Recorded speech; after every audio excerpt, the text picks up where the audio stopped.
Salut à tous, ravi de vous retrouver à nouveau ce soir pour un nouveau numéro de 100% basket. C'est votre rendez-vous hebdomadaire consacré à la balle orange. C'est tous les mardis à 18 h et en direct sur ma télé. Et cette semaine, en l'absence de Greg Lambert qu'on salue, j'ai le plaisir de recevoir pour le remplacer cette semaine Eric Jonot, rédacteur en chef adjoint de La Nouvelle. Salut Eric, ça va ? Salut Baptiste, ça va, très belle veste en fait, fallait que je le dise. C'est gentil, merci, ça me fait plaisir. On est content de te retrouver sur ce plateau. Tu étais venu l'année dernière et tu es un petit peu le joker de luxe de Greg. Oui, merci, de luxe. Attends, quand même, tu me fais un compliment pour ma veste, je te fais un compliment là-dessus, même si je le pense. Au sommaire aujourd'hui, on va parler de Betclic Elite, vous vous en doutez, et pour sa 3e saison dans l'élite du basket français, en déplacement à Boulazac samedi dernier, le SQBB s'est incliné logiquement 94-67 au terme du prestation qui peut laisser planer des doutes pour l'avenir. On va découvrir un résumé de ce match, des extraits de la conf de presse, et on abordera aussi la prochaine rencontre des Saint-Quentinois. Ce sera à domicile dimanche soir face à l'Asvel, mais pour le moment, on revient sur cette première journée où le Saint-Quentin Basketball est passé totalement à côté de son sujet. On parle Betclic Elite. Eric, on le savait, le SQBB avait coché ce rendez-vous, un déplacement chez le promu Boulazac, qui avait déjà fait forte impression la semaine d'avant en Supercoupe, mais les Saint-Quentinois n'y étaient pas samedi. Oui, alors c'est pas une grosse surprise, on savait que ça allait être compliqué de démarrer la saison chez un promu qui a le vent en poupe, qui a le vent dans le dos, qui est sur sa dynamique de montée. C'est un petit peu le résultat qui arrive tous les débuts de saison dans toutes les divisions. Le promu arrive, il gagne son premier match à domicile. Qui plus est contre une équipe qui sera pas un ogre du championnat, Saint-Quentin. Voilà, ça sentait un petit peu cette victoire de lancement d'un promu. C'est pas surprenant. Il y a une équipe qui est en place. Qui est dans la bonne vibe, et puis tu as une autre équipe qui est en reconstruction, qui essaie de tourner une page pour aller vers autre chose, mais encore un gros chantier devant lui. On a pu lire beaucoup de commentaires sur les réseaux après la défaite, mais quelque part, Saint-Quentin, il y a 3 ans, a vécu la même chose. On était promus, on a battu de grosses équipes, donc quelque part, c'est logique un petit peu que ce promu puisse bousculer les codes en début de saison. Ouais, on est un peu sur finalement le même scénario. Il y a 2 ans, Saint-Quentin arrive en Betclic, va gagner à Levallois pour son premier match. On était encore une fois dans la bonne dynamique.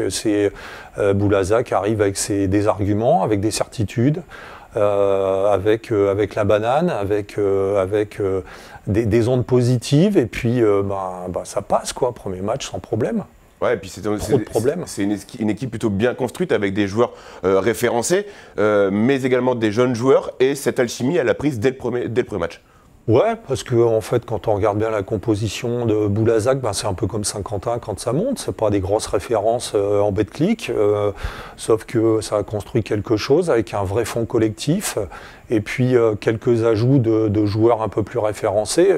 Tony Snell, c'est quand même le joueur qui a le plus de matchs NBA à son compteur aujourd'hui en Betclic, quand même 650, je crois. Rien que ça. C'est pas rien. Et Angelo, j'ai oublié son nom, Warner, merci, qui fait un carton pour son premier match. 33 déballes. Ouais, il y avait tous les ingrédients pour Boulazac, c'était sans surprise. Sans surprise. Allez, avant d'analyser plus en détail ce match, on va regarder un résumé de cette première journée entre l'USQBB et le BBD. Et c'est parti. Et un premier ballon pour Thomasville et pour le BBD. Pour sa 3e saison en Betclic Elite et pour la première journée du championnat, le Saint-Quentin Basketball se déplaçait chez le promu, le Boulazac Basket d'Ordogne. Là, très haut. Qui trouve Osman Koubali sous le cercle. La petite main gauche, ça il sait faire. Dès l'entame du match, les Saint-Quentinois ont subi l'intensité proposée par les locaux, sans véritable réaction de la part du SQBB. Qui se balade dans la raquette là, qui provoque la faute en plus, lancé à suivre, c'est très bien joué. En effet, l'image laissée par le BBD lors de la Supercoupe LNB s'est fait sentir dès les premières minutes de la rencontre. À la mi-temps, les Saint-Quentinois sont menés 51-38. Qui se base bien et c'est Sommet Mayenne. Après la pause, le SQBB revient sur le parquet totalement métamorphosé, plus impactant et davantage en place défensivement. Les hommes de Philippe Da Silva se sentent pousser des ailes au point de revenir à une longueur de son adversaire, 60-59. Alors quand on voit Clifton Moore et son petit shoot ligne de fond. 10 minutes de temps de jeu seulement. Dans le dernier quart-temps, les locaux reprennent du poil de la bête, la machine saint-quentinoise s'enraye et Boulazac reprend sa marche en avant. Le SQEB est encore en réaction. De jouer face au cercle aussi. Attention. Ouais, Djuma Nyangela qui est tout seul, qui prend le temps d'armer. Score final 94-76, première défaite pour le Saint-Quentin Basketball, avant de recevoir l'Asvel dimanche soir à Pirate. Là encore, la tâche s'annonce compliquée, mais tout le monde le sait, impossible n'est pas Saint-Quentinois. Bon, c'est une défaite qui est frustrante, mais qui peut s'expliquer peut-être par plusieurs facteurs, notamment le nombre de rebonds, 41 pour Boulazac, 18 simplement pour Saint-Quentin, dont un seul capté dans le premier quart-temps. C'est un chiffre qui est quand même assez représentatif de la prestation des Saint-Quentinois samedi dernier. Ouais, c'est un chiffre qui veut dire beaucoup sur le, comme tu dis, la réaction plutôt que l'action, mais aussi des décalages défensifs qui sont pas bons. Quand on n'est pas présent en rebond, on peut pas espérer faire grand-chose. On a redonné tellement de deuxième chance à l'adversaire, on a fait tellement de fautes sur ces rebonds offensifs. Voilà, ça rentre pas, ils prennent le rebond et puis on essaie de compenser et puis on fait une faute et puis on prend le panier en plus. Enfin voilà, c'était lourd à supporter ces choses-là, mais c'est aussi la traduction de cette équipe qui est en chantier et qui a besoin de trouver des repères et qui doit encore comprendre qu'il faut s'ajuster et aller au rebond et pas que les intérieurs. Évidemment, quand on joue un jeu comme ça un petit peu virevoltant, qu'on veut gratter des ballons en défense pour courir, faut pas oublier de prendre des rebonds. Sinon, si on ne prend pas les rebonds, on ne peut pas courir. C'est évident. Ouais.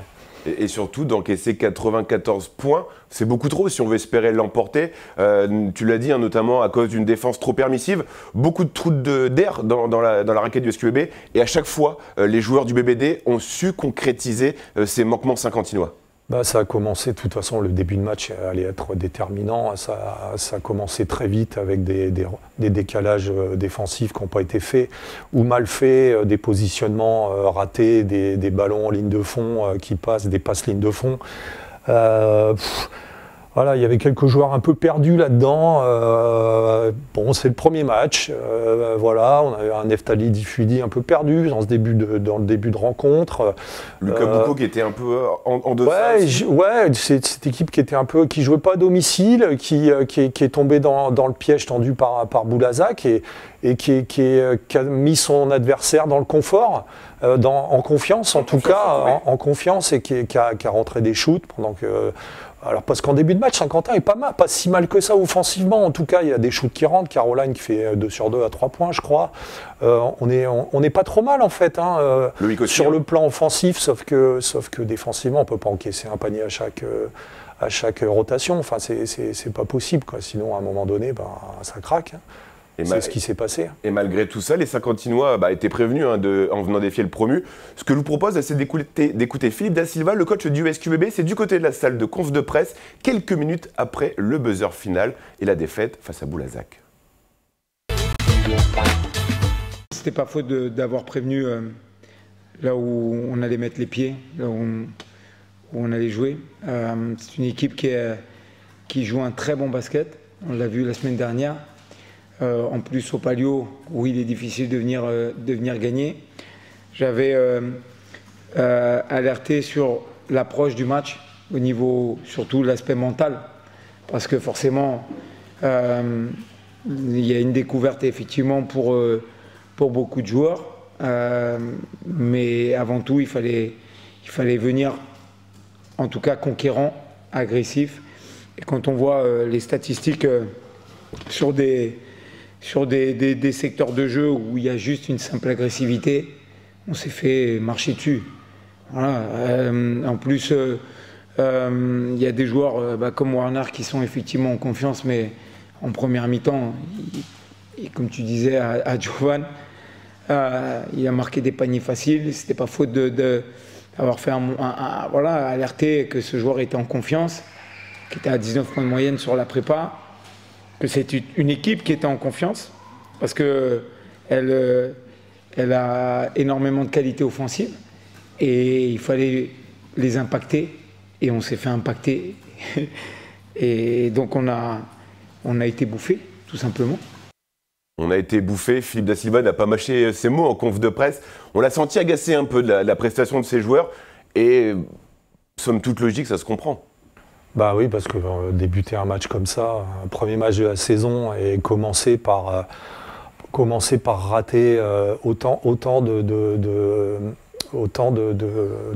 détails défensifs qui sont exploités automatiquement par une belle équipe qui a joué juste, qui a un jeu assez simple finalement, avec un intérieur, là, KG Williams, qui fixe bien les défenseurs, avec des joueurs très mobiles autour, et puis qu'on trouvait tout de suite, alors dès qu'il y avait une rotation ratée en défense, un changement qui n'était pas fait et qui était surcompensé par quelqu'un d'autre, il y a un trou qui se créait et puis ça partait au panier. Si ça marquait pas, il y avait rebond offensif, donc là ça devient mission impossible à la fin du premier carton. Je ne sais plus combien il y a à la fin du premier, mais voilà, déjà l'écart est fait, et encore on survit parce que offensivement c'est pas trop mauvais.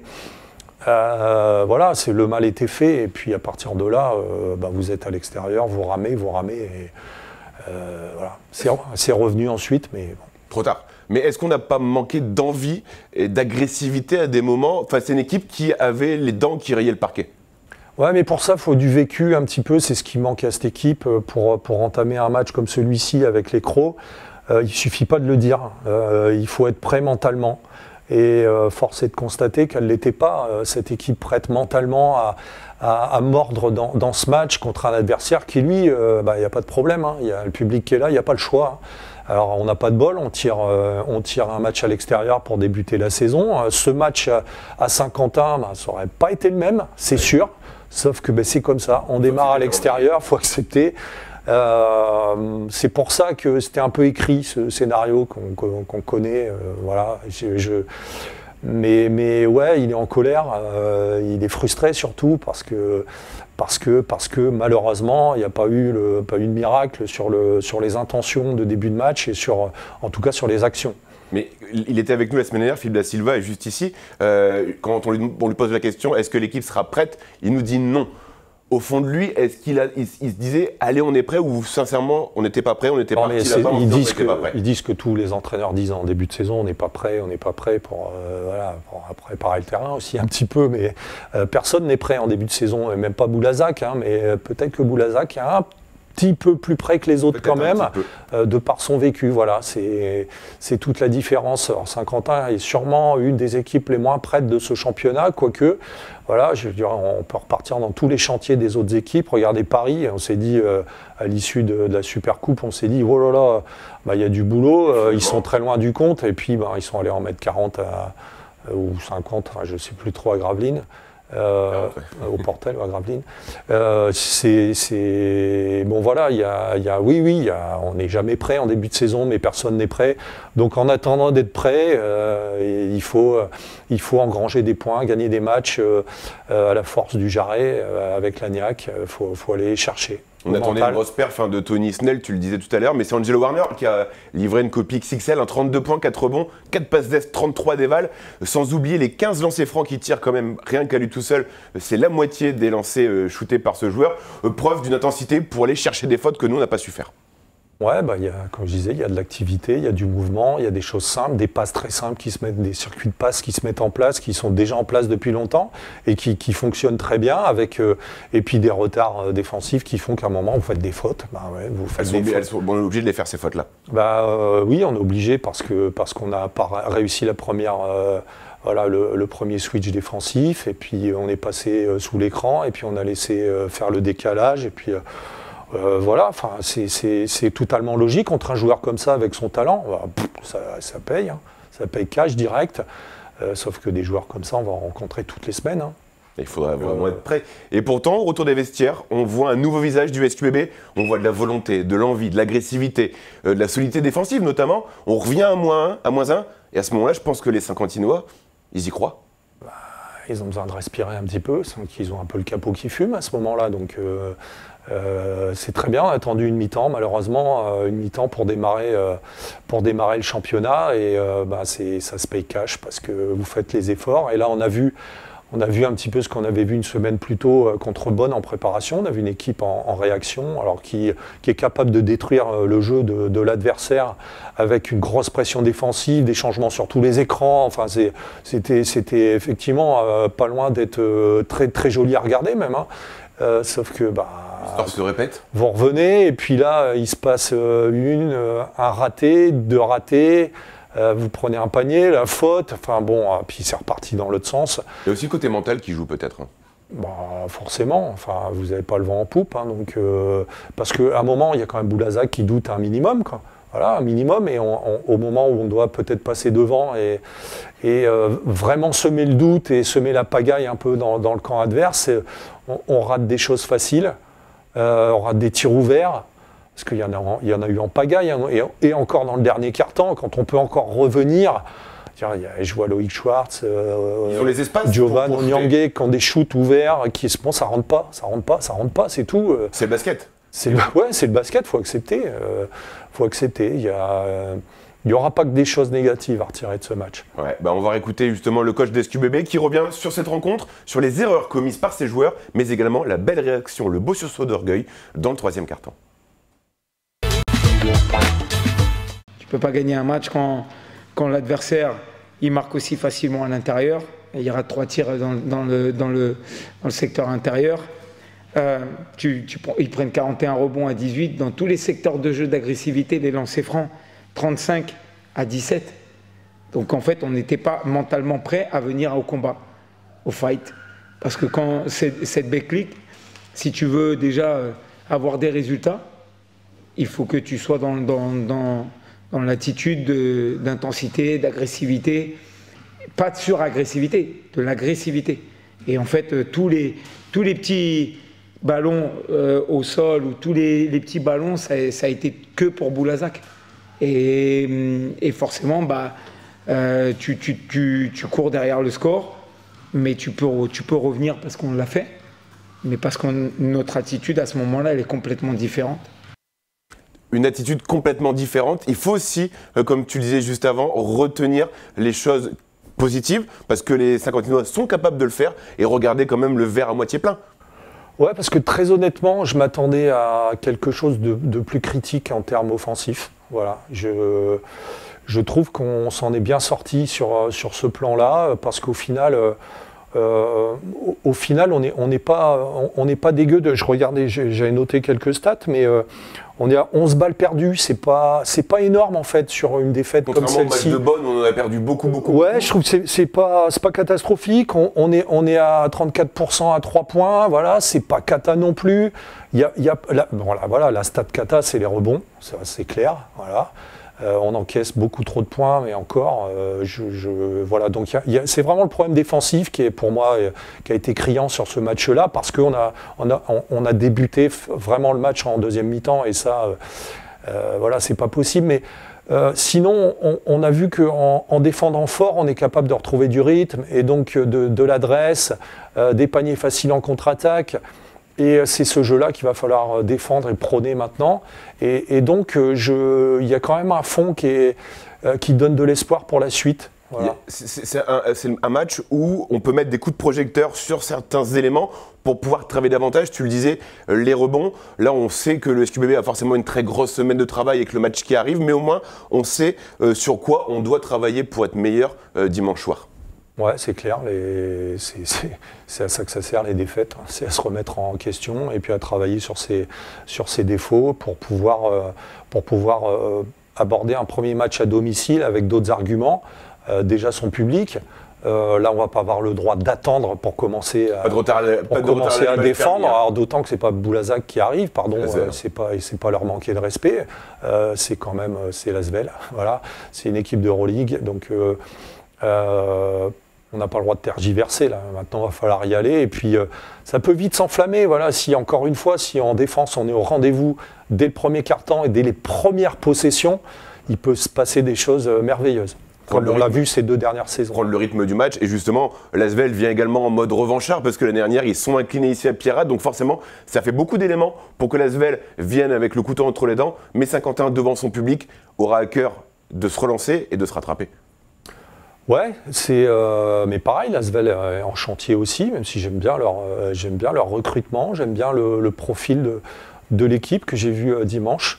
En démonstration face à Nancy. Ah ouais, alors il en démonstration aussi. En démonstration totale, ça a été impressionnant.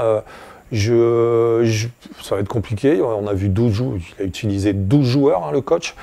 Il a fait tourner. Il manquait que Thomas Hurtel, qui n'a pas joué dimanche. C'est une équipe avec de la jeunesse. L'expérience, Nando De Colo par exemple, pour le citer, David Laïti. Des joueurs athlétiques, des joueurs expérimentés, des joueurs adroits. Il y a de la classe un petit peu à l'intérieur, alors avec un des derniers pivots français à l'ancienne, Vautier. Enfin, c'est pas mal. Et puis à côté de ça, Mbaye Ndiaye qui décolle, qui va être impressionnant. Il revient de blessure. Une grave blessure. Hein. Il revient d'une grosse blessure et lui, on sent qu'il a faim, mais il a été monstrueux dimanche. Et les arceaux, à l'Astrobal, ils ont morflé. Hein. Ouais, ceux de Saint-Quentin vont morfler aussi, il ne faut pas rêver. Hein. À un moment donné, il va trouver l'ouverture. C'est une bien belle équipe, mais il faut rapidement la faire douter. On n'a pas le choix, sinon attention, hein, ça peut dérouler. Hein. Avant de tourner la page de cette rencontre face à Boulazac, on va laisser la parole au capitaine de cette équipe, Jovan Onyangue, qui lui revient sur ce manque d'envie, on va dire, de ses coéquipiers et aborde en quelques lignes, en quelques mots, la montagne qui attend les Saint-Quentinois dimanche soir à Pierrat. C'est frustrant parce que je pense qu'on ne perd pas sur de la tactique. On ne perd pas sur de la tactique, sur du step, on perd sur de l'envie et de l'agressivité. Ils ont été beaucoup plus agressifs que nous et les stats elles parlent. Hein. Le coach nous a montré les stats. Les stats elles parlent, donc j'ai rien à dire sur la technique. C'est juste de l'agressivité, on n'est pas agressif et on sait très bien que ce championnat-là, si on n'a pas l'agressivité, on perd les matchs. C'est aussi simple que ça. On va pas aller loin. Si on n'est pas agressif, si on n'a pas d'envie, on n'a pas d'agressivité, ça va être compliqué. On a vu qu'ils ont shooté 21 sur 24 à 2 points. Ils ont raté que 3 fois à 2 points. Ils ont shooté 35 lancers francs. Les rebonds, on n'en parle pas, 41 à 18. Tout le monde a de l'expérience aujourd'hui. Même Neuf, qui est le plus jeune, il a de l'expérience aujourd'hui. Il a pas mal d'années maintenant. Donc c'est que de l'envie. Je pense qu'on doit se regarder dans le miroir, chacun d'entre nous, individuellement, et regarder la vidéo nous-mêmes individuellement pour se rendre compte de notre manque d'agressivité. C'est aussi simple que ça. C'est un peu l'histoire de notre pré-saison, comme tu l'as dit au début. Et la réaction qu'on a eue contre Bonn en pré-saison, c'est la même qu'on a eue là. Mais cette réaction-là, elle ne doit pas durer 10 minutes, elle doit durer... Et j'allais même plus loin. Ça, c'est une réaction, mais il faut qu'on agisse. C'est d'abord des actions avant de la réaction. Donc voilà, c'est frustrant. Mais j'ai envie de dire qu'on va continuer à travailler. On doit devenir meilleur. Dès lundi, on va repartir au travail. Et voilà, on a un gros match à la maison. Voilà, il va falloir montrer un autre visage à la maison. Le match de samedi prochain, je m'en fous de gagner ou perdre. Je veux juste qu'on ait de l'envie. Si on a de l'envie et de l'agressivité, on fera un bon match. Parce qu'il y a assez de talent pour marquer des paniers. Si on est assez agressif, on fera un bon match. Qu'on perde ou qu'on gagne, j'en ai rien à faire. Pour l'instant, on n'a rien à faire. J'aimerais bien gagner, hein, je ne te cache pas. Hein. Mais la priorité, c'est d'abord de repartir dans ce mindset de rédemption, de underdog. Parce que si on n'a pas cette mentalité-là, la saison va être très longue. Donc underdog, on va repartir au travail dès lundi avec la mentalité de underdog jusqu'à samedi et on va montrer ça. C'est dimanche le match, c'est pas samedi, mais Jovan a hâte. Il est très lucide dans ses propos. Moi, je retiens deux choses. Le SQBB n'était pas en action, mais en réaction. Toi, tu l'as dit tout à l'heure. Mais également, l'autre élément, c'est que l'histoire un peu se répète avec la pré-saison. Mais pour autant, ils sont focus sur la suite du championnat qui est encore très très long. On le sait, mais surtout qu'il y aura beaucoup de travail.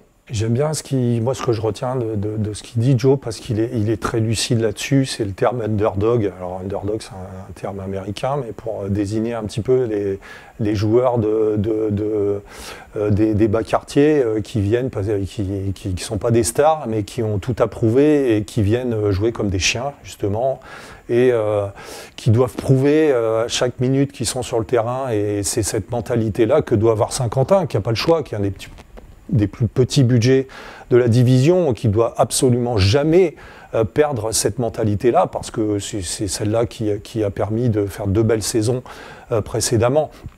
Donc c'est vraiment des... Ouais, va falloir avoir des chiens qui se battent pour faire respecter le maillot et les couleurs de Saint-Quentin. Et on peut compter sur le capitaine Giovanni Niangué, en tout cas pour tirer cette équipe vers le haut, comme il l'a dit, des underdogs. Avant d'aborder le match de l'Asvel et d'en reparler, on va découvrir les résultats complets de cette première journée. Eric, pas de grande surprise, hormis peut-être la victoire de Limoges face à Bourg. Globalement, la logique a été respectée. Moi, j'ai surtout vu peu de surprises, mais alors des écarts. Considérables. Alors voilà, il y a eu très peu de matchs serrés. Le seul match serré de la journée, je pense que c'est le match de vendredi entre Dijon et Le Mans. Le reste, c'est 20 points d'écart, c'est 30, c'est 40. Ça dit aussi beaucoup sur l'état d'impréparation de toutes les équipes finalement. C'est rassurant pour SQBB.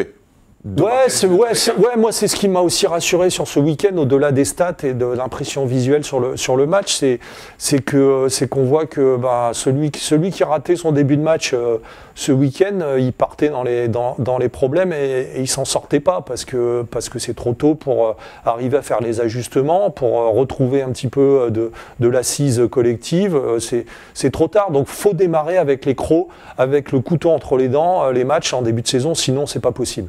Et en tout cas, on espère qu'on aura tout ça dimanche. C'est un mastodonte du basket français qui débarque à Pirate. L'Asvel et les coéquipiers de Melvin Aginsa, qu'on aura le plaisir de revoir à Pirate dimanche. Mais également le frère de Nolan Traoré, Armel Traoré, dans ce roster impressionnant de l'Asvel. Ouais, c'est un beau roster. J'aime vraiment bien cette équipe, beaucoup plus que l'an dernier. Armel Traoré, après son expérience NBA à Los Angeles, qui revient jouer en France parce qu'il a pas joué beaucoup, mais c'est pour lui, je pense que c'était une belle expérience. Il a pris la confiance.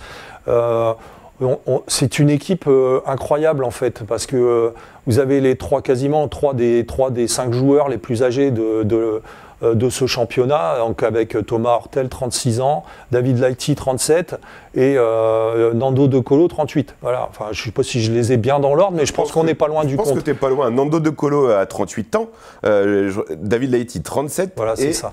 C'est ça, t'as tout bon. Et Thomas Hortel, 36. J'ai le tiercé dans l'ordre. Exactement. Et donc on a ces joueurs-là qui sont d'une qualité technique incroyable. Nando De Colo, c'est certainement sa dernière saison, même s'il n'a pas encore dit officiellement. Il faut profiter de voir ces joueurs. Mais vraiment c'est intéressant. Ils ont recruté quelques jeunes. Adam Atamna, notamment. Adam Atamna, qui est le fils de Karim Atamna, qu'on a vu X fois jouer au Palais des Sports en Pro B, en Qui est NA, dans le staff de l'Asvel maintenant. Qui est maintenant dans le staff de l'Asvel, je crois qu'il est coach des jeunes. Puis si vous êtes nostalgique de la Coupe Mulet aussi de Dominique Olenizac, je vous conseille de regarder Zach Zelias, qui a une allure aussi assez décalée. Mais alors c'est un sacré joueur, on l'a vu dimanche. Lui, il se pose pas de questions. Il m'a fait penser un petit peu avec beaucoup plus de talent offensif, mais à notre joueur américano-israélien qu'on avait la saison précédente. Ziv. Non, l'autre. Notre gros défenseur poste 4 qui était impressionnant d'activité, vraiment ça va me revenir, c'est pas grave. Mais voilà. On a un sujet, on a quelques images justement du match Asvel-Nancy pour voir la fluidité du jeu. On va regarder ça en images, les Lyonnais qui ont fait qu'une seule bouchée du SLUC Nancy, on regarde en images et comme ça pendant ce temps-là, Eric retrouve le nom du joueur dont il parlait.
Victoire nette et sans bavure de l'Asvel, 115-71. Et Eric, pendant ce temps-là, a retrouvé le nom du joueur qu'il évoquait. Bien sûr, c'était Will Rayman, évidemment, qui était un joueur, un des plus beaux joueurs qu'on ait vu ces dernières saisons en termes de niveau. Voilà, aujourd'hui, il joue en Euroleague et il n'y a pas de... Maccabi Tel Aviv, hein. Ouais, c'est évident. Et quand il sortait du parquet, il était rouge écarlate, mais c'était un joueur qui avait vraiment, sur le terrain... Alors là, quand on parle d'underdog, c'était pour moi une référence. Voilà. Lui, quand il rentrait sur le terrain, c'était pour tout casser, quoi. Alors, évidemment, ça ne mettait pas beaucoup de points dans un match, mais alors, la justesse de jeu sans ballon, la justesse des déplacements, bref, voilà, c'était pour faire un petit clin d'œil. Justement, on parlait de Adam Atamna il y a quelques instants. Il est rentré pour la première fois sur le parquet cette saison en Betclic. C'est un des plus gros potentiels français de son âge. Il livre une belle copie quand même pour sa première expérience professionnelle avec 10 points en 19 minutes, 100% au tir 3 sur 3, dont 2 sur 2 à 3 points. Voilà, la jeunesse aussi, on fait confiance, Pierrick Poupé fait confiance à ces jeunes joueurs. Ouais, c'est un gamin de 17 ans qui en plus rentre sur le match idéal pour lui. Hein. Voilà, pas aussi... ça aurait été un match serré, je ne suis pas sûr qu'il aurait eu autant de temps de jeu et qu'il s'en serait sorti aussi bien, mais pour lui c'est l'idéal. C'est en confiance. Voilà, c'est parti, il est rentré dans la rotation, on verra à Saint-Quentin s'il est autant utilisé. Et puis voilà, il joue à côté de meneurs de jeu expérimentés, Shaquille Harrison qui a fait un gros match à la main avec 10 passes décisives je crois. Avec Glenn Watson qui sort d'une grosse saison à Gravelines. 4e meilleur marqueur de Betclic au BCM.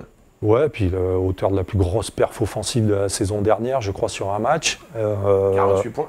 Ouais, alors donc ça a déroulé, c'était un récital offensif avec sa rentrée de partout.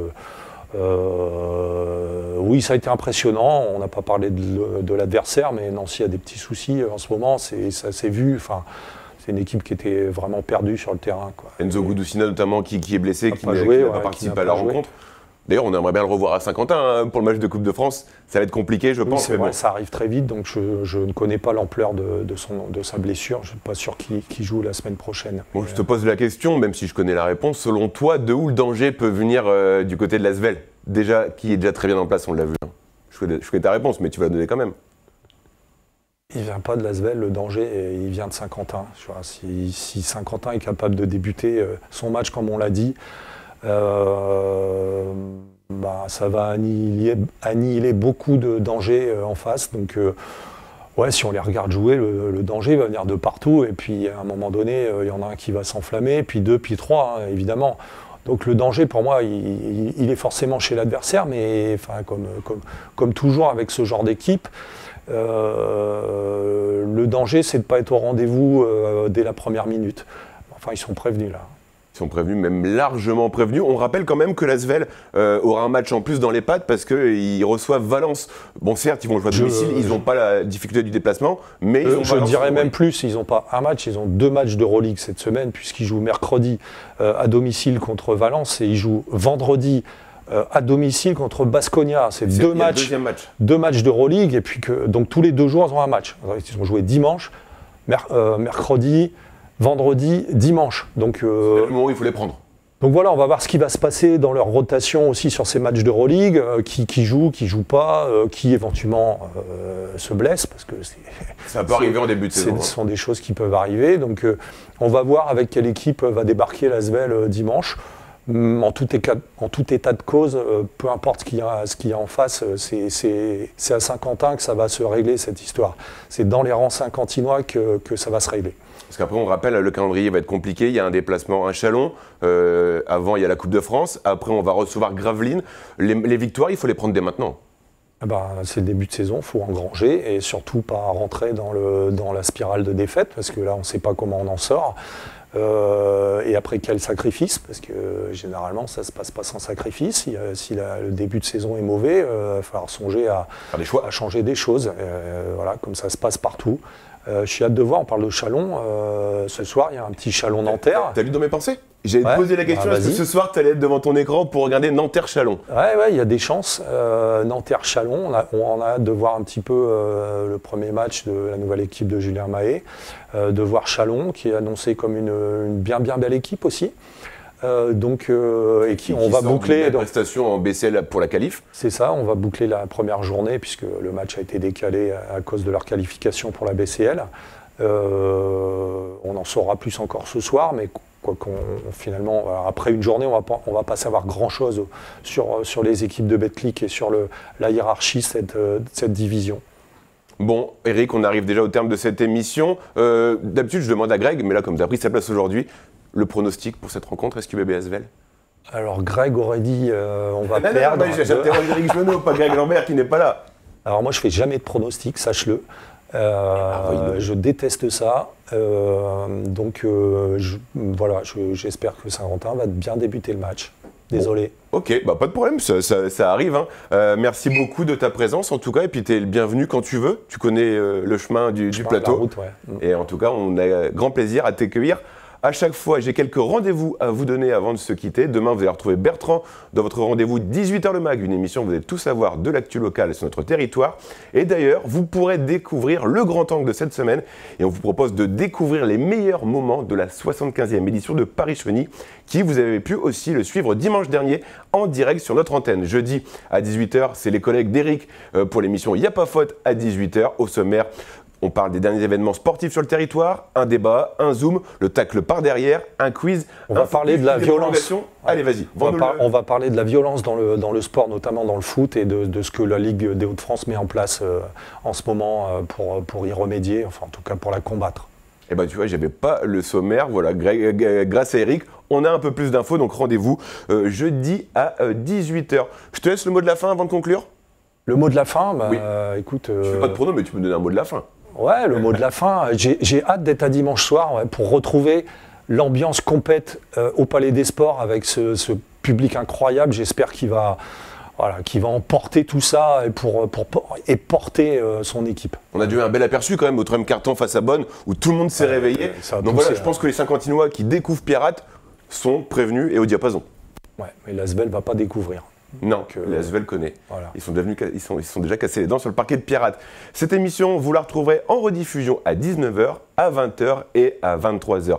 Passez une très belle soirée, une bonne semaine et d'ici là, sportez-vous bien. Ciao. Salut.